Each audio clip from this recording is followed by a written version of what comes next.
नमस्कार, मी Subhash Misal, motivational speaker आणि counsellor, media admission process, Jai academy and career guidance Akluj. विद्यार्थी आणि पालक मित्र हो, आज तुमच्यासमोर नीट 2025 रिझल्टबाबत काही अपडेट्स देण्यासाठी आलेलो आहोत. नीट परीक्षा झाल्यानंतर ज्या कुटुंबातील विद्यार्थी, ज्या घरातील विद्यार्थी आहे, त्या संपूर्ण घरामध्ये एक वेगळंच वातावरण निर्माण झालं. कारण पेपर अतिशय टफ एनटीएकडून काढण्यात आलेला होता.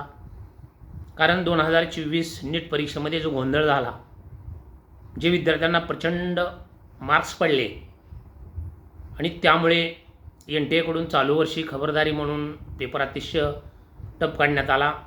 फक्त टफ नाही तर इतिहासामध्ये पहिल्यांदाच इतका टफ पेपर हा एनटीएकडून नीटचा काढण्यात आला.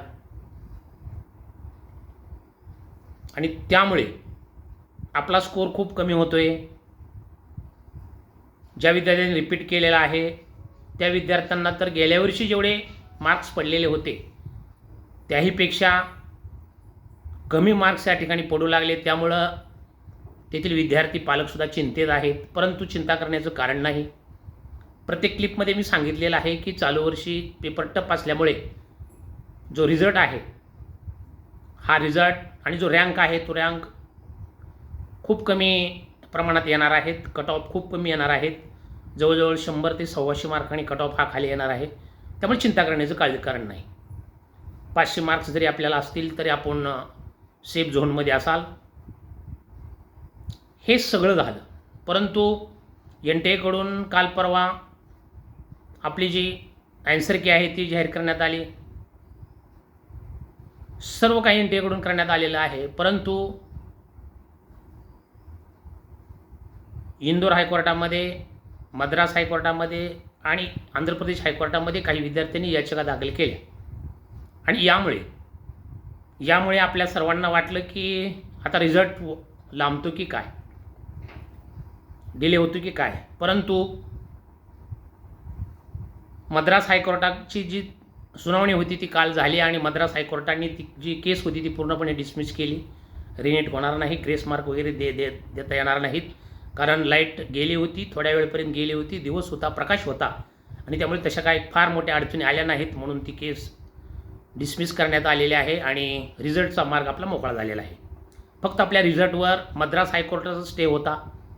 इंदोर हायकोर्टाने मात्र जो स्टे दिलेला होता तो उठवला होता आणि फक्त इंदोरमधीलच जे विद्यार्थी आहेत त्यांचा निकाल राखून ठेवण्यात यावा असं सांगितलेलं होतं. तेथील सुनावणी पार पडली. रिनीट होणार नाही. परंतु ही सुनावणी मात्र अजून अपूर्ण राहिलेली आहे आणि त्याची पुढील तारीख ही 9 जून आहे. 9 जूनला याच्यावर अजून सुनावणी होईल आणि या ठिकाणी काहीतरी आपल्याला 100% तोडगा निघेल. परंतु आपला जो नीटचा रिझल्ट आहे तो रिझल्ट मी सांगितलं पाठीमागं की 10 तारखेच्या आसपास या ठिकाणी 100% जाहीर होईल. जर का माननीय न्यायालयाकडून जर 9 तारखेला काही स्टे वगैरे नाही दिला तर या ठिकाणी 100% जो आपला रिझल्ट आहे तो 10 तारखेच्या दरम्यान जाहीर होणार आहे.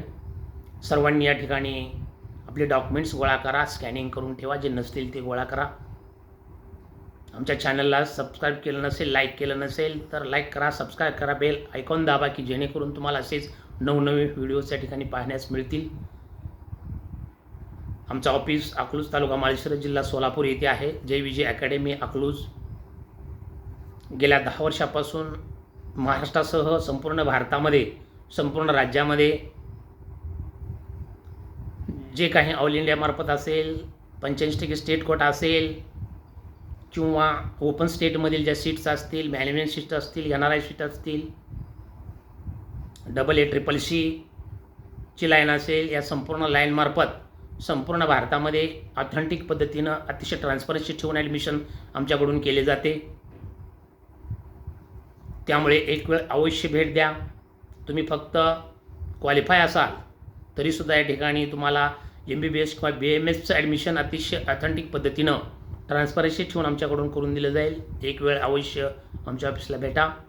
जे डॉक्युमेंट्स असतील ते डॉक्युमेंट्स या ठिकाणी जमा करा आणि जे काही NTA कडून किंवा माननीय न्यायालयामार्फत जी 9 तारखेला सुनावणी होणार आहे, या सुनावणीमध्ये आपल्या सर्वांच्या मनासारखंच होईल, कारण पूर्ण भारतातील संपूर्ण विद्यार्थ्याचा हा प्रश्न आहे आणि त्यामुळे आता पुढे तारीख पे तारीख होणार नाही.